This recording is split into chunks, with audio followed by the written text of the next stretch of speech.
everyone, this is April. Welcome back. Thank you so much for clicking that play button and watching this video. Stay with me for a while and I will be talking about my culture shock experiences in South Korea the first time I came here, which was back in 2008. And now it's 2023. Oh my god, I've been here for 15 years. Oh, I feel old. Anyway, so these are the 10 culture shocks that I've experienced in South Korea. Let's check it out, and maybe you have experienced some of them too. Number one, we use toilet paper in everything. I'm serious. When they eat, there's a roll of toilet paper in front of them. They can use it even in restaurants. And we use toilet paper to clean surfaces. And if we spill like a liquid on the floor or the table, of course, we use a toilet paper. We use toilet paper if we cry and then we don't have handkerchief, or if we have to blow our nose. And then we use it a lot in the bathroom, of course. But it was shocking to me because in the Philippines, we did not use that much toilet paper. I'm serious. We would use our hands, a dipper, and some water and soap to clean ourselves. Gross, right? TMI. But yeah, that's the truth. So when I got so used to using toilet paper a lot, and then I visited the Philippines, it's a reverse culture shock and was like, whoa, I can't use the tabo in my hand anymore to do my business. I need toilet paper. And toilet papers are expensive back there. Here, you can buy a lot in like a pack, and it's not that much. But yeah, it's very, very useful here in everything. Like some small restaurants, they have legit like this roll of toilet paper. Like they use the holder, the same type of holder that they use in public bathrooms. They use that in restaurants, and then you can just unroll it, use it when you make a mess while eating. It's right next to you on the wall. So it's crazy, right? But yeah, it's better than using hands for wiping. Number two, toilets with bidet. I'm pretty sure this time in the Philippines there are so many popular places, especially in Manila. Maybe luxurious hotels have bidets, but the Korean bidet that I'm talking about is here in the picture. Yes, that one. So it's warm when you sit on the toilet in winter. You can adjust the heat, you can adjust the temperature of the water. And then that time I was in a DVD room. A DVD room, if you don't know about it, it's like a mini theater. So you go there with your friends or you go there with your date, and you have you have a couch, or like a couch, like a bed kind of looking thing, and it's private. So it's just you and your company, and then you just pick whatever DVD you want to, movie you want to watch, they play it. And so I went out to use the bathroom, and then I didn't know which one to press to flush the toilet. So I accidentally pressed one of the buttons for the bidet, and the water like splashed all over me. I was so wet, my face, my dress was so wet. So I went back to the DVD room, and they were like, what is wrong? What happened to you? And it was so embarrassing. I had to tell them that it was the bidet. I didn't know how to use it. Yep. So I grew up always trying to say sorry and thank you, sorry and thank you.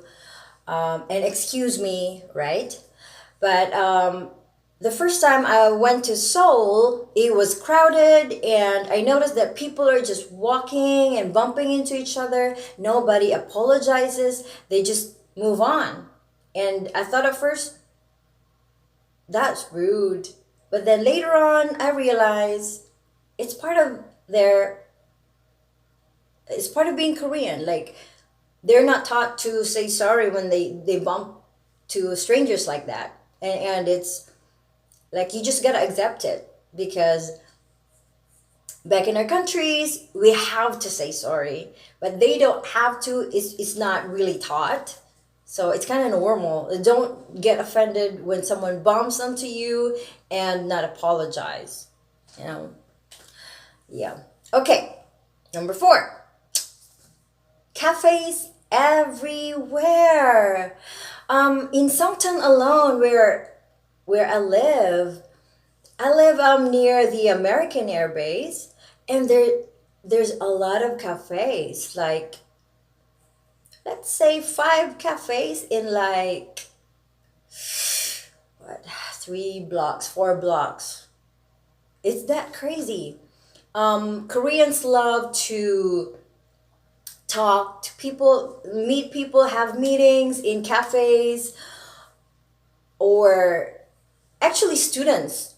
There are cafes for students here. If it's their exam period, they can go there even late at night. They can stay there overnight. There are 24-hour cafes for that reason, for them to study. Yeah.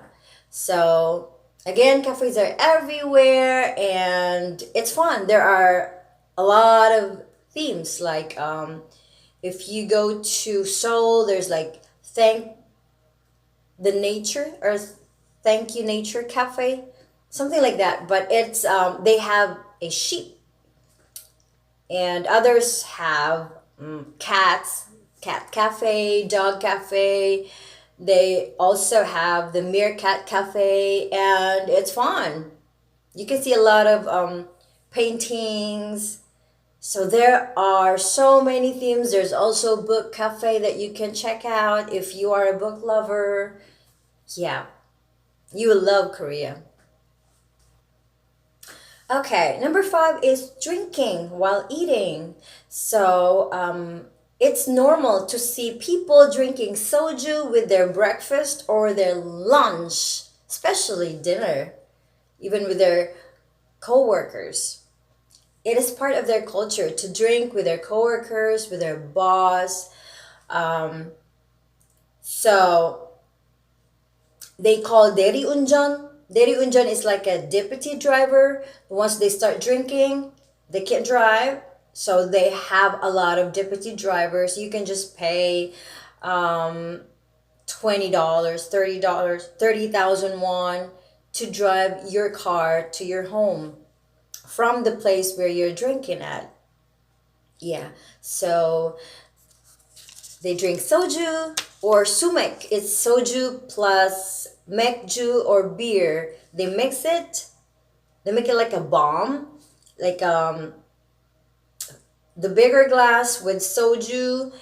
Oh no, the bigger glass with beer, and then the small shot glass with soju, and then they mix it and you chug it. And it's so good. Couple tea. That's the 6th one. They do couple tea here. So couples, they buy the same style or pattern of the shirt.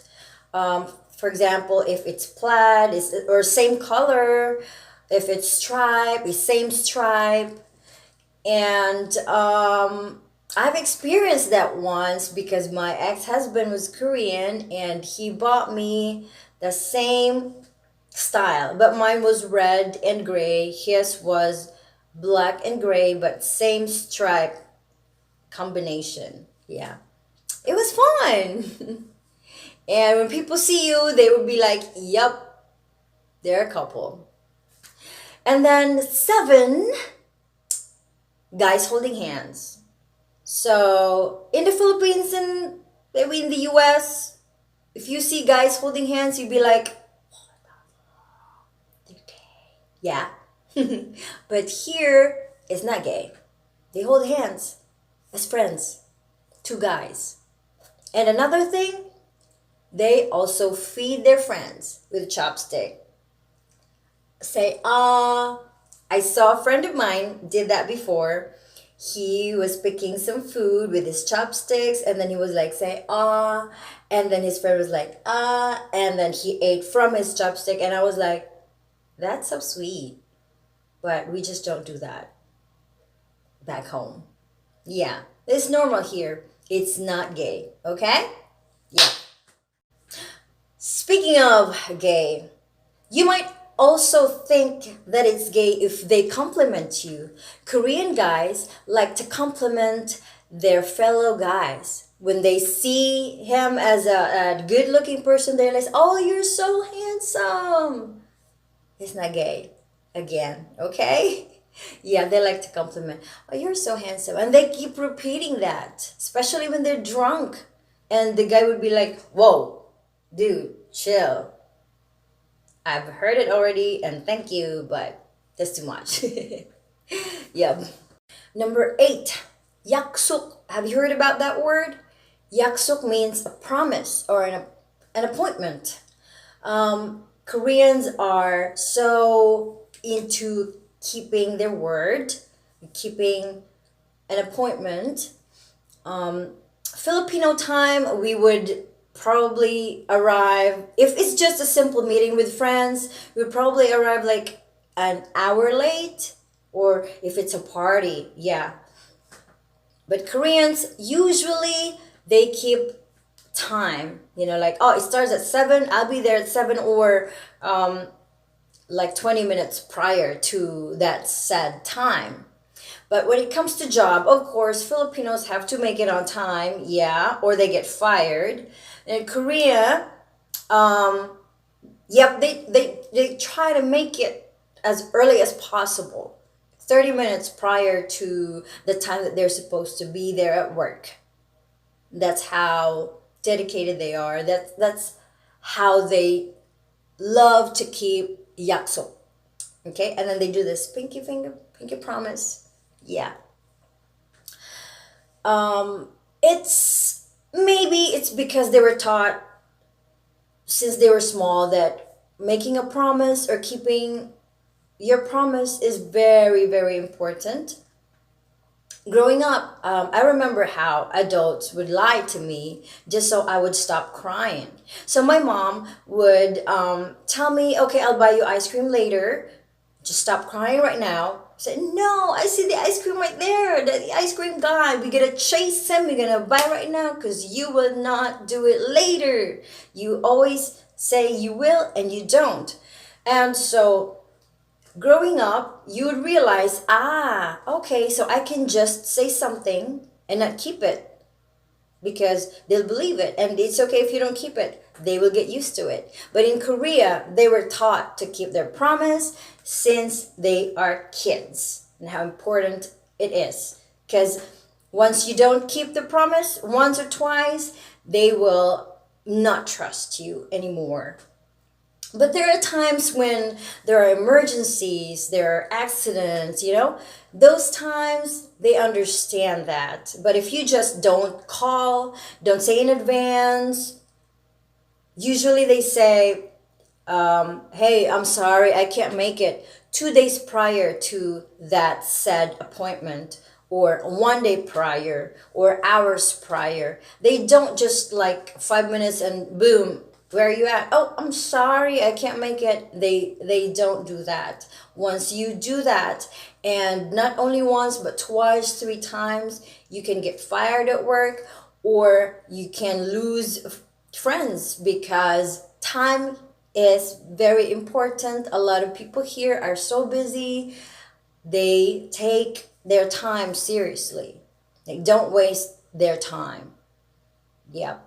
And the Philippines, you can just chill. Like, I have nothing to do all day. You can waste my time. I can waste your time. Yep. And we can just gossip and do mahjong or something. A lot of people work here. Even even the moms. They're working moms. So keep your Promise. Okay? Number 9, sharing food from the same bowl, especially soup. Because when you order a bunch of meat, they will give you one or two free bowls of soup. And they share that, like 4 people share that. They like just dip their spoon and, ooh, this is so good. Yup. But when I saw that, I was like, whoa, especially in COVID season, don't do that, please. Or I won't. Like, I like kimchi jjigae, I like doenjang jjigae, or the kimchi stew, uh, bean paste stew. But if I see them doing that, no, I'm done. I'm full. Yeah, that they do that. It's it's something. It's like a bonding to them. All right, so sharing food.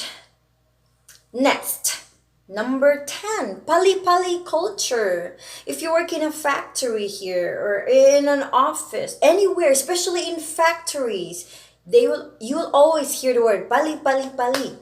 Pali means hurry. Hurry up, hurry up. They always want to hurry. Even on the road, they are angry. They're angry, excuse me, they're angry drivers. They are impatient. So they want everything fast. Everything. So that is all. I will add more later on if I can think of other stuff. And if you have any questions about Korea or Philippines, please ask me and I will tell you about them. I know there's Google, you can easily search about it, but we can also talk about it on my future videos. Please support me and I will be making more. Thank you. See you later.